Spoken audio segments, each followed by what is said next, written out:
things I have to say about this book don't end there. Sit down, go grab some popcorn, this might take a while. It's my favorite time of day where we read Goodreads reviews of books to find out, are they worth adding to my reading list? Because I refuse to pick up another book without knowing if I'll need therapy afterwards. Thanks so much, Hey Dude Carlton, awesome stuff. So today we're talking about Still Beating by Jennifer Hartmann. Let's get into it. Cora hates her sister's fiance. Yeah, you heard that right. Her sister's fiance who has been with her sister for 15 years. But Cora and Dean hate each other in a funny way. They hate each other as in Dean is going to give his sister-in-law a vibrator for Christmas. Wait.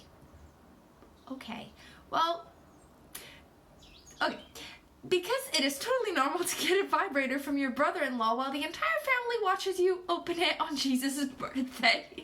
They hate each other in a, we are going to banter and prank on one another and maybe have intrusive thoughts of how we actually find each other attractive for 15 years. This is her sister's fiance. Oh my god.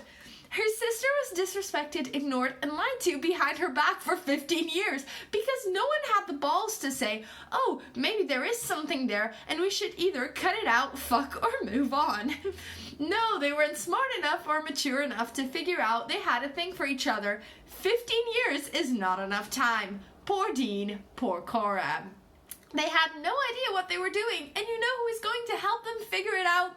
A serial killer called the Matchmaker, who, listen to this, kidnaps people who are not in a relationship, locks them in a basement, and forces them to R-word each other until they fall in love. Well, he is a matchmaker. I don't know where the serial part comes, but we'll get there. Oh, there you go. Then he supposedly kills his victims and buries them in his backyard. But, you know, normal stuff. Okay. I might have been okay with the situation if she hadn't vilified her sister by saying, oh, she was too girly, she loved dresses and makeup, and I love wearing sneakers and eating donuts. She was superficial, and I read book. She used to cap it in and I'm on the bleachers. No copyright strike, please. So I guess it's okay to thirst after your sister's fiance for years because you're not like other girls. I would never flirt with my sister's boyfriend, okay? That is vile. Continuing. You really can't trust anyone these days, and this might be completely personal, but I would never, ever, ever fuck anyone my sister has fucked. Samesies. But anyways, yes, this was a piece of fiction that was planned and plotted and edited, mind you. So somehow, all of this makes sense, and our serial killer's like, I am going to make you sleep with each other against your will, was what threw them over the edge. They get out of captivity, Dean kills the serial killer for what he did to Cora, they were gone for 20 days. After that, Dean, our sweet boy Dean, finally says this, I've only ever been with my fiance, and honestly, the only other woman I've ever thought about that way is Cora, her sister. He's been fantasizing about his fiance's Christmas must have been awkward. And every single family holiday. It was like, does nobody notice this? Okay, continuing. Which is a secret I'll take to my grave. Oh, I'm pretty sure the secret is out of the grave, hun. Neither of them can ever know I had eyes for Cora first when I saw her at English class radiating innocence and lavender. Oh, Dean, I hate you. Oh, I hate him already.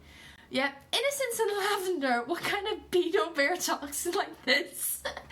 Anyways, yeah, bro, I figured out you wanted to fuck your fiance's sister on chapter 1. No one is mind blown here. But you coward, insecure piece of shit ass is telling me the only reason you are dating Cora's sister today is because she just so happened to give you the green light to date first. Otherwise, it would have been Cora.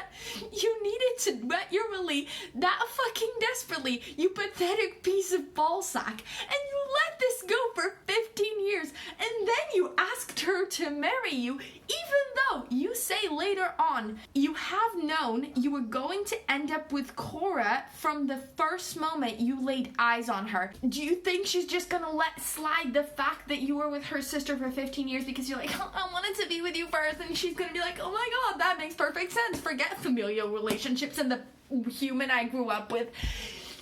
Okay, anyway, shout out to Julia for this Goodreads review because I have not even finished it and I'm already like, nope, I'm noping out. I'm not even gonna open this book. Everyone's been like, oh, it's such a beautiful love story. It is not a beautiful love story. It's about infidelity and cheating on your fiance in your head with her sister for 15 years. So this is gonna be a no for me. I'm sure it's beautiful and if you love this book, go at it, but yeah, I'm gonna stick with my reverse harem incestual brotherhood because at least there, everyone knows what they're getting in for.